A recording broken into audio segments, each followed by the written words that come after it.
Hey everybody. So I know it's been a few weeks since I posted a video. I apologize for that. It's been a crazy couple weeks for me. But I'm back here and I'm excited to be able to post another video of my Stephen King collection and kind of a how-to of how to identify the first editions. So I think last time I left off at The Shining first edition, but what I forgot to show is that I have a unique feature in this book, and that's I have a speckled page bottom. And you can see the side of the book and the top don't have that. So I never knew what that was. I decided to research it a couple months ago when I first got the book, and turns out it's something put there actually by the publisher, Doubleday, and apparently it's to signify that this is a unsold copy of the book. I mean, I don't really know what that means and what that does. The person I bought this from on eBay acted as if it was a fault, but I don't think it is. I think it's actually pretty cool. I mean, it's pretty solid. It's on there. It's a unique feature. I think it looks pretty neat. So I'm happy to have it.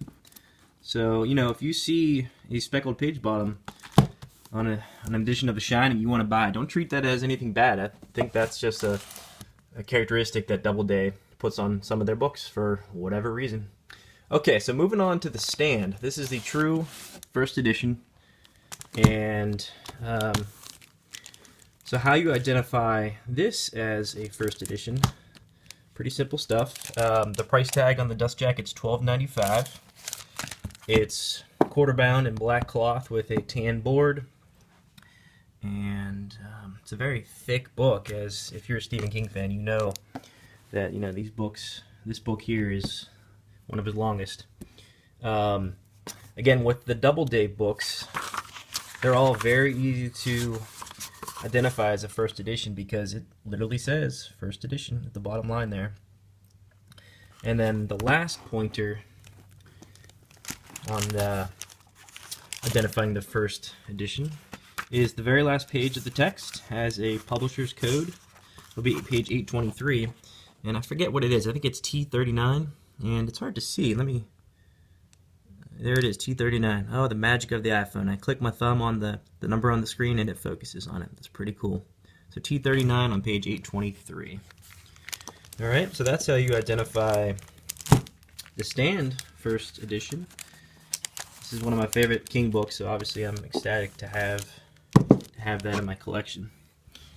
I also have the first edition, first printing of the completed uncut edition. Also published by Doubleday, although it's bigger, than the original version. These true first editions of the Doubleday books are very, very small. They're not big at all, which is actually kind of cool. I'd rather hold a smaller book personally. So how do you identify this as a first edition? Dust jacket price tag is $24.95. It is quarter bound in black cloth with black board. And let's see, on the copyright page, down there at the bottom, it has the date of May 1990, and it says First Trade Edition. This is a really nice book. It's this book here hasn't really been read too much. This is much thicker. I think it's, I forget how many pages extra the uncut version is than the original, but it's quite a bit more. Very, very thick book, and I actually haven't read this one yet, so I need to get to it. Apparently it's much different. I think King updated this to be almost more modern. I get the language in The Stand is kind of dated. Everything's a little dated in the original version of The Stand. This one is more modernized. That's what people are saying. So there you go. That's the first edition of the reprint of The Stand. Now let's jump ahead to Pet Sematary. This is his last book published by Doubleday, and this is a full-size book. This one's actually seen better days. The dust jacket on this one is not in too good shape, as you can see. And there is an inscription on it. I was actually very angry whenever I got this off eBay and nobody mentioned there was an inscription on it. I was not pleased, but nonetheless, I have it, and I did read it. And it reads real well, obviously. So the price tag on this one's $15.95. Bound in full cloth.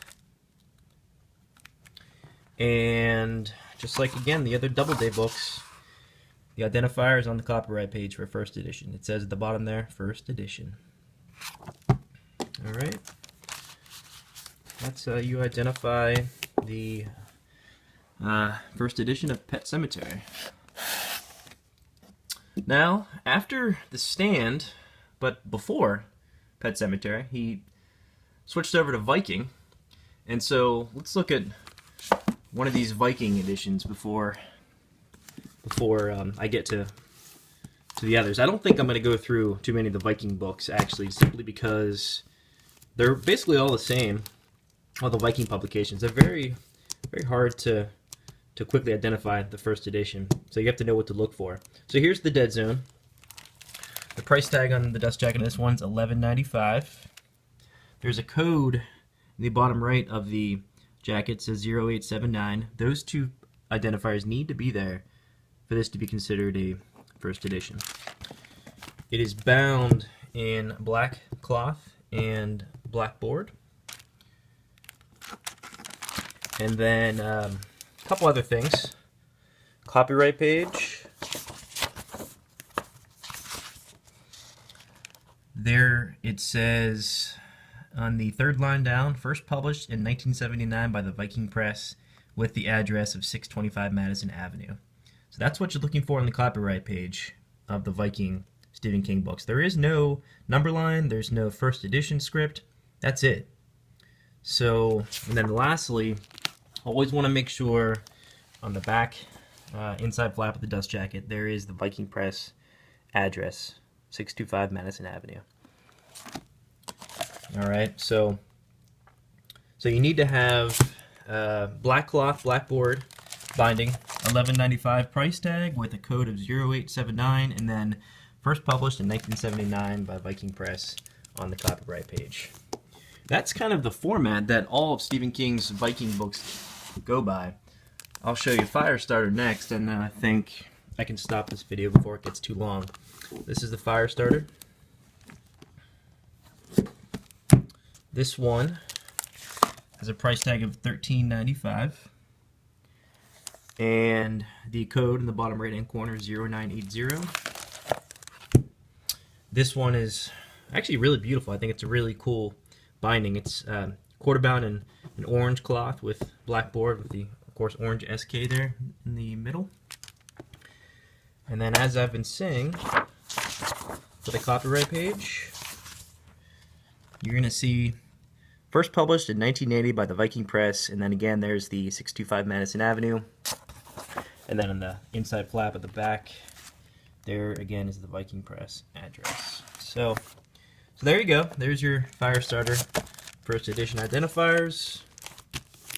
And I will go through each of the books in my collection just because I think it's pretty cool and really enjoy showing them and talking about them. And I found it a little hard to identify the first editions myself, so I'm personally thrilled to have an opportunity to show everybody how to find them. Okay, so, and I guess in addition to my Stephen King books, I do have many other books out there that I'll show eventually. I have the whole collection of Brian Keene horror novels. Those aren't all first editions. I do have some unique editions in there that I'll talk about at some point. I have first editions of Joe Hill's novels. I've got all of Bret Easton Ellis, but a mixture of hardback and paperbacks, which I'll show someday. I've got some Stuart Woods, John Saul, I'm sorry. Got some neat J.R.R. Tolkien books in here.